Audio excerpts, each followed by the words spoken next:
যেটো আমাৰ ইলেকশ্যন আছে পাতিবলৈ আমি ওলাইছো আৰু সেই ইলেকশ্যনটো আমি যেবিলাক ঘোষণা কৰিছো আজি আমি বস্তুৰ বিধৰণে আজি ঘোষণা কৰিছো এটা আমি প্ৰথমতে আমি আজি পাব্লিছ কৰিছো draft voter list for the election এটো আজি আমি 14 তাৰিখে আমি পাব্লিছ কৰিছো পছলা ভোটাৰ তালিকাটো আৰু এই ভোটাৰ তালিকাৰ last date for submission of claim option হৈছে আমাৰ 18 নৱেম্বৰ 2024 আৰু যিখিনি মানুহে আমি এপ্লাই কৰিব নাম ভৰ্তিকাৰী বা কাটাৰ কাৰণে সেইখিনি হিয়াৰিং আৰু অবজেকশ্যনটো আমি ডিসপোজ অফ কৰিম 19 আৰু 20 নৱেম্বৰৰ ভিতৰত আৰু যখন চূড়ান্ত ভোটাৰ তালিকা হ'ব আমকা ইলেকশ্যনত সেইখিনি পাব্লিছ কৰিম আমি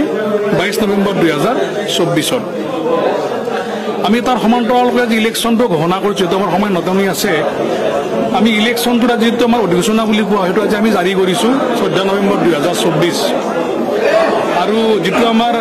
date of submission of nomination paper by the candidates এটো হৈছে আমাৰ 18 নৱেম্বৰৰ পৰা 25 নৱেম্বৰ 2024 তেওঁলোক এখিনি প্ৰথম ভিতৰত দিব লাগিব নমিনেশনখিনি আৰু যিখিনি নমিনেশন পেপাৰ দিব এখিনি আমাৰ স্কুটিনি হ'ব হোম পৰীক্ষা হ'ব এই বস্তুখিনি ডেটটো হৈছে আমাৰ 26 নৱেম্বৰ 2024 তাৰোপৰি এই যিখিনি নমিনেশন পেপাৰ আমি পৰীক্ষা নিৰীক্ষা কৰিম তাৰ মতে এটা স্কোপ দিয়া হয় for withdrawal of nomination paper যদি কোনোবাই বিচাৰে সেই ডেটটো হৈছে আমাৰ 27 নৱেম্বৰ 2024 আৰু তাৰে পিছত আমি যিখন ভেলিডলি নমিনেটেড ক্যান্ডিডেটৰ লিষ্ট পাব্লিছ কৰিম আমি 28 নৱেম্বৰ 2024 এইখিনি কৰাৰ পিছত আমাৰ যদি ভোটদানৰ তাৰিখটো হৈছে 7 ডিসেম্বৰ 2024 আৰু ভোটগ্ৰহণৰ টাইমটো হৈছে ৰাতিপুৱা 7 বজাৰ পৰা আবেলি 4 বজাৰ ভিতৰত আমাৰ মুঠ ভোট কেন্দ্ৰ আছে 28টা হয়তো এতিয়া আমাৰ যেটো ফাব্ৰিকেশন কৰিছো বাঢ়িবও পাৰে কমিবও পাৰে বাট সদ্যহতে আমি preparing for 28 numbers of polling stations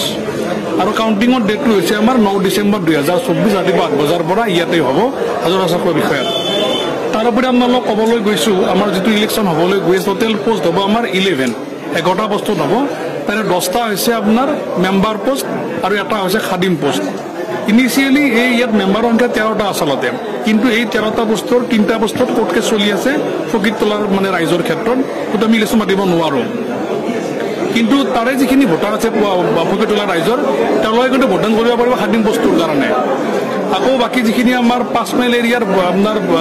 মেম্বাৰৰ সংখ্যা হৈছে 4 আকৌ 10 মাইল হৈছে 6 জন মেম্বাৰৰ সংখ্যা তাৰে যিখিনি ভোটাৰ ৰাইজ আছে তেলে দুই ধৰণে ভোট দিব পাৰিব এটা হৈছে তেলে মেম্বাৰৰ ভোট আৰু আনটো হৈছে খাদিমৰ ভোট গতিকে আমি আশা ৰাখিছো যে এইখিনি সময়ত ইলেকশ্যন মাতিব পাৰিম আৰু আমি আপোনালোকৰ সহযোগিতা বিচাৰিছো ৰাইজৰ সহযোগিতা বিচাৰিছো ইলেকশ্যনটো আমি স্মুথলি কণ্ডাক্ট কৰাৰ পৰা আগৰ নিচিনাকে